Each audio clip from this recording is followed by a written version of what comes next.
क्या ऐसा हो सकता है कि किसी भी प्रकार का जीव जो हमारे दिमाग को खा सकता है या नुकसान पहुंचा सकता है? Hello everyone, welcome to the class. आज हम करंट अफेयर्स की एक और न्यूज़ कवर करेंगे। केरल में बढ़ा दिमाग खाने वाला अमीबा का खतरा, डॉक्टर ने बताया कैसे पनप रहा है ये जानलेवा सूक्ष्म जीव। केरल में एक प्रकार का एक जीव है वो देखने को मिला है जो है हमारे दिमाग को की जो कोशिकाएं होती हैं उन पर नुकसान पहुंचाता है।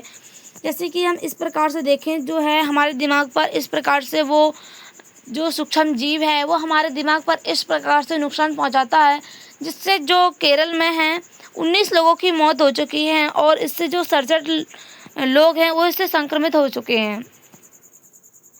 केरल में पिछले कुछ समय से एक सूक्ष्म जीव के कारण काफ़ी लोगों को स्वास्थ्य समस्याएं हो रही हैं। अब तक इस अमीबा के 67 मामले सामने आए हैं, जिनमें से 19 की मौत भी हो चुकी है। बढ़ते मामले को देखते हुए स्वास्थ्य मंत्री वीना जॉर्ज ने तत्काल जल सुरक्षा इससे निपटने के उपाय करने के निर्देश दिए हैं। यानी कि जो केरल में इस प्रकार का एक जीव जो है वो हमको देखने को मिला है जो हमारे दिमाग को नुकसान पहुंचाता है। यानी कि जो हमारे दिमाग की कोशिकाएं होती हैं उनको नुकसान पहुंचाता है, जिससे लोगों की जो स्वास्थ्य समस्याएं हैं वो देखने को मिल रही हैं। इससे जो संक्रमित लोग हो चुके हैं वो 67 लोग इससे संक्रमित हो चुके हैं, जिसमें से जो 19 लोग हैं उनकी मौत हो चुकी है। और इसी जो बढ़ते मामले आ रहे हैं इनके जो बढ़ते मामलों को देखते हुए जो स्वास्थ्य मंत्री वीना जॉर्ज हैं उन्होंने कहा है, उन्होंने तत्काल निर्देश जारी किए हैं कि जो जल सुरक्षा है और इससे जो निपटने के उपाय हैं उनके बारे में जो निर्देश जारी किए हैं वित्त मंत्री वीना जॉर्ज ने। दिमाग खाने वाला अमीबा क्या है? इसका असली नाम नेग्लेरिया फाउलरी है। यह एक सूक्ष्म जीव है जो ज़्यादातर गर्म या दूषित पानी में पाया जाता है। यह अमीबा नाक के जरिए शरीर में प्रवेश करता है और सीधे मस्तिष्क पर पहुंचकर वहां की कोशिकाओं को नुकसान पहुंचाता है। यानी कि जो ये एक प्रकार का जो इसका नाम है, असली नाम जो है नेग्लेरिया फाउलरी है और ये एक प्रकार का सूक्ष्म जीव है जो एक कोषीय है और ये जो है ज़्यादातर जो गर्म पानी होता है या जो दूषित पानी यानी कि जो गंदा पानी होता है उसमें ये देखने को मिलता है। तो जो है ये है हमारे शरीर में कैसे प्रवेश करता है, तो हमारे शरीर में ये नाक के जरिए प्रवेश करता है और जो है हमारे मस्तिष्क पर पहुंचकर और वहाँ की जो कोशिकाएं होती है मस्तिष्क की उन कोशिकाओं को नुकसान पहुंचाता है और इससे जो है काफ़ी लोगों को बहुत ही समस्याएं देखने को मिलती हैं और कुछ लोगों की मौत भी हो जाती है। इसका संक्रमण कैसे फैलता है? नहाते समय, स्विमिंग करते समय दूषित पानी नाक में जाने से। यह बीमारी एक व्यक्ति से दूसरे व्यक्ति में नहीं फैलती। यानी कि जो है अगर हम दूषित पानी से नहाएंगे या फिर दूषित पानी से नहाएंगे और वो पानी हमारे नाक के जरिए अगर अंदर चला गया तो ये जो है बीमारी हमको हो सकती है।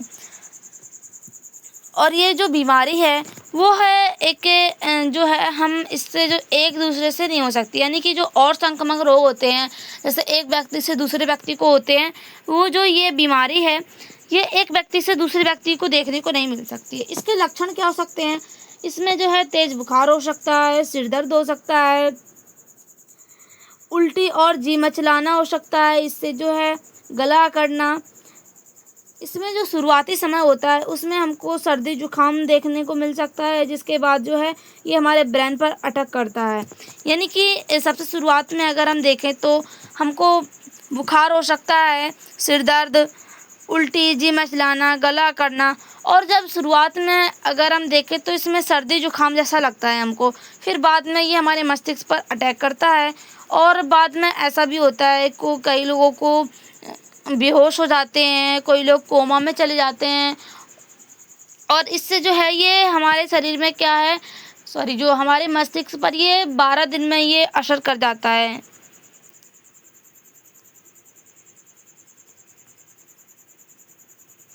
कितना खतरनाक है यह संक्रमक, बहुत तेजी से बढ़ता है। इसका संक्रमक है तेजी से बढ़ता है। मृत्यु दर 95% से अधिक है। अब तक दुनिया भर में इसके बहुत कम मामले दर्ज हुए हैं, लेकिन ज़्यादातर में मौतें ही हुई हैं। यह संक्रमण बेहद दुर्लभ है, लेकिन एक बार लग जाने पर इसका इलाज करना बहुत मुश्किल होता है। यानी कि जो ये एक प्रकार का संक्रमक है, ये बहुत तेज़ी से फैलता है, क्योंकि अगर हम देखें तो जो गंदे पानी से जो भी किसी भी प्रकार की जो संक्रामक रोग होते हैं वो बहुत तेज़ी से बढ़ते हैं। तो इसी प्रकार से जो ये भी सूक्ष्म जीव है, ये भी बहुत ही तेज़ी से बढ़ता है, और इसका जो इलाज है वो बहुत ही मुश्किल है या फिर महंगा है। तो इससे जो मृत्यु की दर है वो 95% हो जाती है। और इससे जो अभी तक जो दुनिया भर में जितने भी मामले सामने आए हैं, जिसमें से जो है ज़्यादातर लोगों की मौत हुई है। यानी कि अगर हम देखें तो अभी जो केरल में 67 मामले सामने आए हैं इसके, जिसमें से जो है 19 लोगों की मौत हो चुकी है। तो अगर हम देखें तो कितने जल्दी इससे जो लोगों की मौत हो रही है। यह संक्रमक है, अगर एक बार जो हमारे शरीर में अगर आ जाएगा, यानी कि हमारे मस्तिष्क पे एक बार अगर इसने असर कर दिया, तो इसका जो इलाज है वो बहुत मुश्किल है या फिर महंगा है।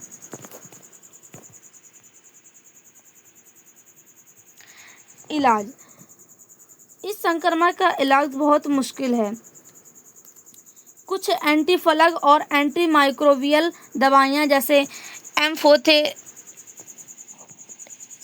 एम्फोटेरिसिन बी, मिल्टोफोसिन दी जाती है, लेकिन सफलता की संभावना बहुत कम होती है, इसलिए इसे दुर्लभ और लगभग घातक संक्रमक माना जाता है। यानी कि जो है अगर ये जो दवाइयाँ दी जा रही हैं, इन दवाइयों के बाद भी इससे में जो है सफलता बहुत कम देखने को मिलती है। यानी कि जो इसका इलाज है, एक तो बहुत महंगा है और एक बहुत ज़्यादा मुश्किल है। और अगर किसी प्रकार की जो इसमें दवाई दी भी जा रही है इसके इलाज के लिए, वो भी पूरी तरह से सफल नहीं है, बहुत कम सफल है। इसलिए ये जो एक संक्रमक है ये बहुत ही घातक माना जा रहा है, क्योंकि जो ये हमारे ब्रेन पर अटैक करता है, तो जो है लोगों की जो है ब्रेन से ही सब काम होता है, तो जिससे लोगों को बहुत ही दिक्कतें आती हैं और कुछ लोगों की मौतें भी हो रही हैं, हमने को देखने का मिल रहा है। इसका रोकथाम कैसे कर सकते हैं? नाक में गंदा या गर्म पानी जाने से रोकें। हमेशा साफ पानी का इस्तेमाल करें। तैराकी या स्नान के समय सावधानी बरतें।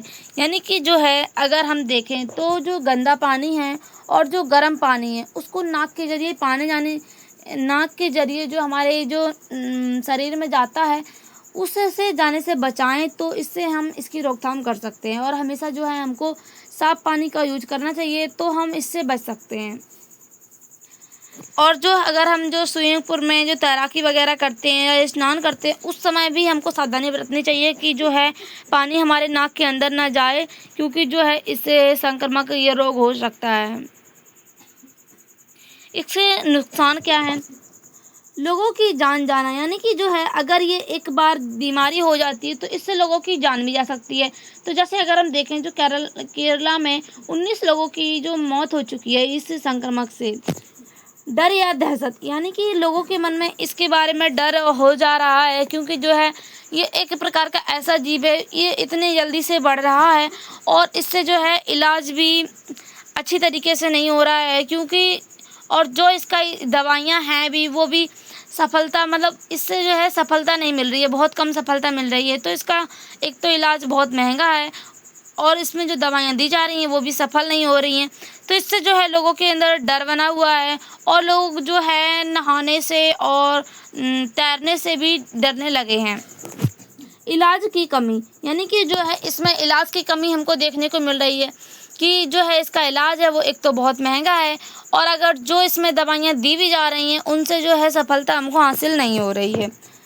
स्वास्थ्य व्यवस्था पर दबाव, यानी कि जो है अगर हम देखें जो डॉक्टर्स हैं उनके ऊपर दबाव बढ़ेगा। यानी कि अगर इसके मामले जो हैं संक्रमित रोग के जो लोगों में मामले हैं वो अगर बढ़ते जाएंगे, तो इससे जो है डॉक्टर्स हैं उनके ऊपर दबाव बढ़ेगा। अगर हम देखें तो कोरोना टाइम में जब कोरोना वायरस फैल रहा था, तो उस समय भी डॉक्टरों के ऊपर कितना दबाव बढ़ा हुआ था और कितने जो है लोगों की उस समय भी मौत हुई थी।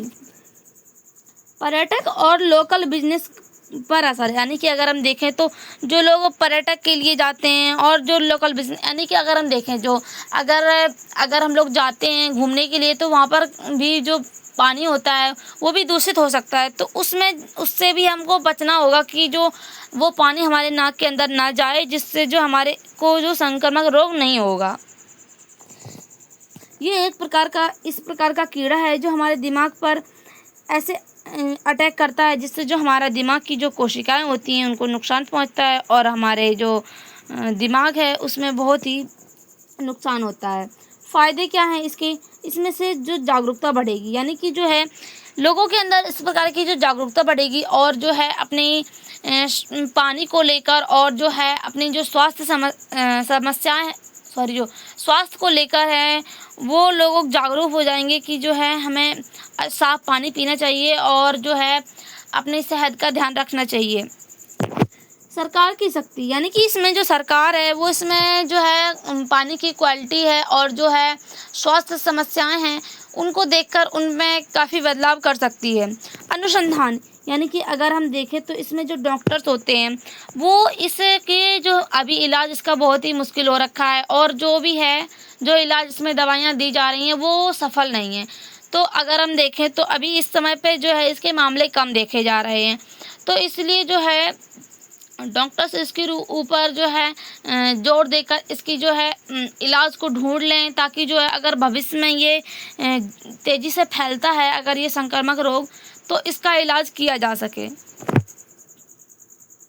जनता में सतर्कता, यानी कि जो जनता है उनके ऊपर उनमें जो सतर्कता हो जाएगी ताकि जो है वो साफ पानी का यूज करने लग जाएंगे और जो है अपना सेहत का खुद ही ध्यान रखेंगे और जिससे जो है ये संक्रामक रोग है वो नहीं हो सकता है। स्वास्थ्य संबंधी शिक्षाएं, यानी कि जो बच्चे हैं और जो युवा हैं और जो वृद्ध, यानी कि जो जितने भी लोग हैं उनको स्वास्थ्य संबंधी शिक्षा देनी चाहिए ताकि वो अपने सेहत का खुद ही ध्यान रख सकें और इस प्रकार के जो संक्रामक रोग हैं उनसे बच सकें। निष्कर्ष के बारे में बात कर, केरल में 19 लोगों की मौत दिमाग खाने वाले अमीबा के कारण हुई है, जो बेहद दुर्लभ लेकिन लगभग घातक संक्रमक है। यह अमीबा दूषित पानी से नाक के जरिए दिमाग पर पहुंचकर कोशिकाओं को नष्ट करता है। इसका इलाज बहुत मुश्किल है और बचाव ही सबसे सुरक्षित उपाय है। इसलिए लोगों को साफ पानी इस्तेमाल करने और पानी से जुड़ी सावधानियां बरतने की ज़रूरत है। यानी कि जो केरल है, केरल में इससे जो है 19 लोगों की मौतें हो चुकी हैं और जो ये जो रोग है, यानी कि जो ये एक प्रकार का संक्रमक है, ये बहुत ही घातक संक्रमक है और अगर हम इससे बचने के लिए तो हम दूषित पानी का जो है यूज़ ना करें और इससे जो है हमको जो है नाक में जाने से इससे बचाना है ताकि जो है ये संक्रमक है वो हमारे अंदर ना चला जाए, जिससे जो हमारी जो दिमाग की कोशिकाएं होती हैं उनको नष्ट ना कर सकता है। तो इसका जो इलाज है वो भी बहुत मुश्किल है, इसीलिए इससे हमको खुद ही इसका बचाव करना चाहिए और साफ़ पानी का इस्तेमाल करना चाहिए और जो पानी से जुड़ी जो जितनी भी सावधानियां होती हैं उनको बरतना चाहिए ताकि जो है हम इससे बच सकें और हमारा जो शरीर है वो स्वस्थ रह सके। Thank you.